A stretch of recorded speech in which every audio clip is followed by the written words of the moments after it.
नमस्ते दोस्तों, आपका हमारे YouTube चैनल पर स्वागत है। यदि आप डर से रूबरू होना चाहते हैं तो आप एकदम सही जगह पर आए हैं। हम यहाँ डेली एक दिल दहला देने वाली ऑडियो क्लिप अपलोड करते हैं। अगर आपको ये ऑडियो क्लिप अच्छी लगे तो कृपया चैनल सब्सक्राइब करें। आपके एक सब्सक्राइब से हमें प्रेरणा मिलती है। तो चलिए शुरू करें जिन्न के कहानी का अंतिम भाग। अगले कुछ दिनों में दुर्भावनापूर्ण उपस्थिति ने खुद को और अधिक स्पष्ट रूप से प्रकट किया। वस्तुएं हिलती थीं, आवाजें ऐसी भाषा में फुसफुसाती थीं जो पूरी तरह से मानवीय नहीं थी, और उनकी दृष्टि के परिधि में छायाएं खींचती और मरोड़ती थीं। बच्चे, खासकर आयशा, डर गए थे। उसकी मासूम ड्राइंग में अजीब लंबी आकृतियां लाल आंखों के साथ चित्रित होने लगीं। उमर पीछे हट गया। उसकी युवा अवज्ञा एक स्पष्ट भय से बदल गई। एक रात तारिक एक भयानक चीख से जागा। वह आयशा के कमरे में भागा और उसे एक कोने में दुबका हुआ पाया। अनियंत्रित रूप से कांप रहा था। उसकी आंखें दीवार पर टिकी हुई थीं, जहां अंधेरे का एक हल्का घूमता हुआ भंवर धड़कता हुआ प्रतीत होता था। वह मुझे देख रहा है बाबा, उसकी लाल आंखें हैं, उसने सिसकते हुए कहा। तारिक, एक गहरे विश्वास का व्यक्ति, तब जानता था कि वे एक जिन्न से निपट रहे थे। उनकी विरासत में मिली किताबें, जिनमें लोककथाओं और आध्यात्मिक संस्थाओं पर कई प्राचीन इस्लामी ग्रंथ थे, अक्सर ऐसे प्राणियों की बात करते थे। उन्हें एक विशेष मार्ग याद आया जो शक्तिशाली मौलवियों द्वारा बंधे हुए जिन्नों के बारे में बात करता था। उनकी आत्माओं को वस्तुओं या स्थानों के भीतर कैद किया गया था। उनके मन में एक भयानक विचार बनने लगा, क्या यह हवेली ऐसी ही एक जेल हो सकती है? उसने अगले दिन अपने विद्वान रिश्तेदार द्वारा छोड़ी गई धूल भरी किताबों को पढ़ने में बिताया। जो सच्चाई उसने उजागर की, उससे उसे एक ठंडी आशंका हुई। हवेली वास्तव में सदियों पहले एक पूजनीय मौलवी का निवास स्थान था। एक ऐसा व्यक्ति जो अपनी आध्यात्मिक शक्ति और शक्तिशाली विद्रोही जिन्नों को वश में करने की अपनी क्षमता के लिए जाना जाता था। एक विशेष जिन्न, आग और क्रोध का एक दुर्जय प्राणी, विशेष रूप से परेशानी भरा था, स्थानीय ग्रामीणों के लिए पीड़ा का एक स्रोत। मौलवी ने कठिन प्रार्थनाओं और अनुष्ठानों के माध्यम से उसे हवेली की नींव के भीतर ही बांधने में कामयाबी हासिल की थी। बंधन को शाश्वत माना जाता था, लेकिन कुछ गलत हो गया था। उसने आगे बढ़ा, उसकी सांस उसके गले में अटक गई। बंधन एक विशिष्ट शर्त से कमजोर हो गया था। ईद जैसे महत्वपूर्ण आध्यात्मिक ऊर्जा के समय में लंबे समय तक मानवीय अधिवास। मौलवी ने ऐसे समय में हवेली को निर्जन रखने के लिए सख्त निर्देश छोड़े थे। ऐसा न हो कि जिन्न की शक्ति फिर से सतह पर आ जाए। तारिक ने अनजाने में इस पवित्र आज्ञा का उल्लंघन किया था।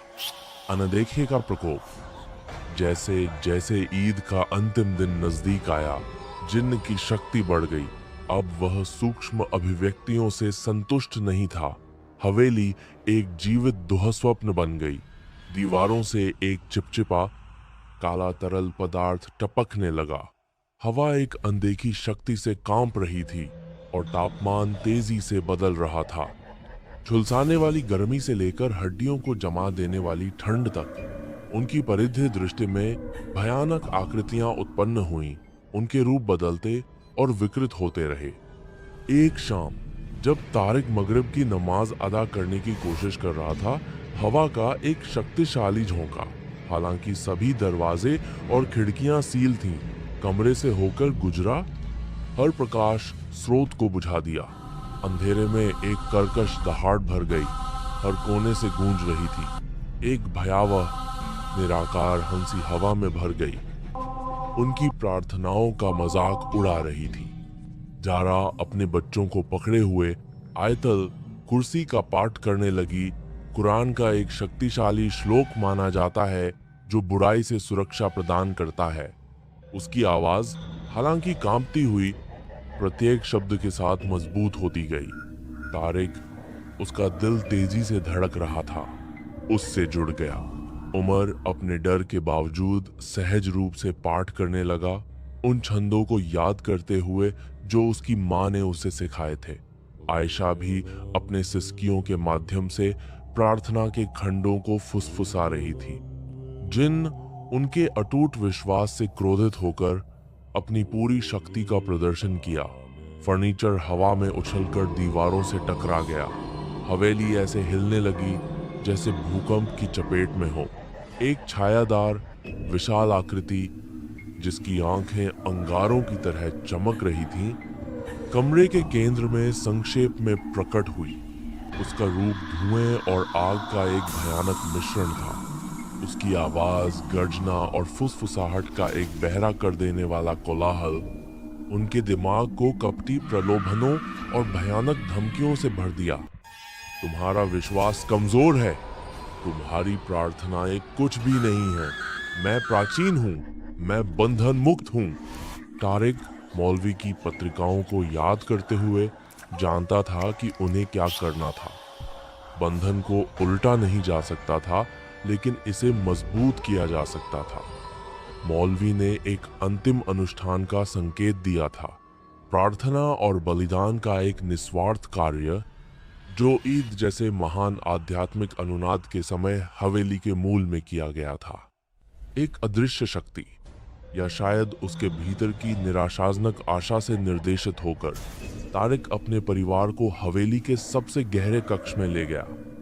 एक भूला हुआ तहखाना जो प्राचीन शक्ति की एक स्पष्ट भावना उत्सर्जित करता था। जैसे ही वे नीचे उतरे, हवा दम घोटने वाले अंधेरे से घनी हो गई और जिन्न की उपस्थिति भारी थी, लगभग शारीरिक। तहखाने के केंद्र में एक प्राचीन पत्थर की पटिया जमीन में धंसी हुई थी, जिस पर फीके अपठनीय प्रतीक अंकित थे। तारिक ने इसे मौलवी के चित्रों से पहचाना, बंधन का सच्चा हृदय। अपने चारों ओर जिन्न की गर्जना और हवा में दुर्भावनापूर्ण ऊर्जा के साथ तारिक ने प्रार्थना करना शुरू कर दिया, पहले से कहीं अधिक ऊंची और अधिक उत्कटता से। जारा उससे जुड़ गई। उसकी आवाज अटूट भक्ति की एक किरण थी। उमर और आयशा, भयभीत लेकिन दृढ़, पास में सिमट गए, अपनी प्रार्थनाएं फुसफुसा रहे थे। उनकी छोटी आवाजें अराजकता के बीच आश्चर्यजनक रूप से मजबूत थीं। जैसे ही उन्होंने प्रार्थना की, पत्थर की पटिया से निकलने वाली एक हल्की रोशनी धड़कने लगी। जिन्न की गर्जना तेज हो गई, निराशा और पीड़ा से भरी हुई थी। छायादार आकृति उन पर झपटी। उसकी लाल आंखें नफरत से जल रही थीं, लेकिन उसे एक अदृश्य बाधा द्वारा पीछे धकेल दिया गया। उसकी शक्ति उनकी प्रत्येक प्रार्थना के शब्द के साथ कमजोर होती हुई प्रतीत होती थी। उन्होंने अनंत काल तक प्रार्थना की, उनकी आवाजें कर्कश थीं, उनके शरीर कांप रहे थे, लेकिन उनका विश्वास अटल था। पटिया से निकलने वाली रोशनी तेज हो गई, तहखाने को एक शुद्ध सफेद चमक में घेर लिया। जिन्न की चीखें फीकी पड़ गईं, एक हताश फीकी फुसफुसाहट से बदल गईं, और फिर एक गहरा सन्नाटा। दमनकारी अंधेरा हट गया, हवा साफ हो गई और हड्डियों को जमा देने वाली ठंड दूर हो गई। उसकी जगह एक हल्की गर्मी ने ले ली। जब रोशनी फीकी पड़ी तो तहखाना शांत था। पत्थर की पटिया हल्की चमक रही थी और दमनकारी उपस्थिति चली गई थी। हवेली शांत थी, वास्तव में शांत थी, उनके आगमन के बाद पहली बार। यूसुफ परिवार तहखाने से निकला, थका हुआ लेकिन जीवित। हवेली अभी भी पुरानी, अभी भी भव्य थी, लेकिन दुर्भावना चली गई थी। उसकी जगह एक नई शांति ने ले ली थी। वे जानते थे कि वे वहां नहीं रह सकते, स्थायी रूप से नहीं। हवेली एक भयानक मुठभेड़ और एक शक्तिशाली सबक का एक वसीयतनामा बनी रहेगी। जैसे ही उन्होंने अपना सामान पैक किया, हवेली को पीछे छोड़कर रेगिस्तानी सूरज अब दमनकारी नहीं बल्कि शुद्ध करने वाला महसूस हुआ। उन्होंने अनदेखी का सामना किया था, इस्लामी लोक कथाओं में दफन एक भयानक सच्चाई का सामना किया था और पाया था कि विश्वास और प्रार्थना अकल्पनीय अंधेरे के सामने वास्तव में अनदेखी के प्रकोप से बचने के लिए पर्याप्त थे। रेगिस्तानी हवा की फुसफुसाहट अभी भी प्राचीन रहस्य लिए हुए थी, लेकिन अब वे यूसुफ परिवार के स्थायी विश्वास की मूक गवाही लिए हुए थे। तो आज के लिए बस इतना ही। मिलते हैं कल एक नई दिल दहला देने वाली कहानी के साथ। धन्यवाद।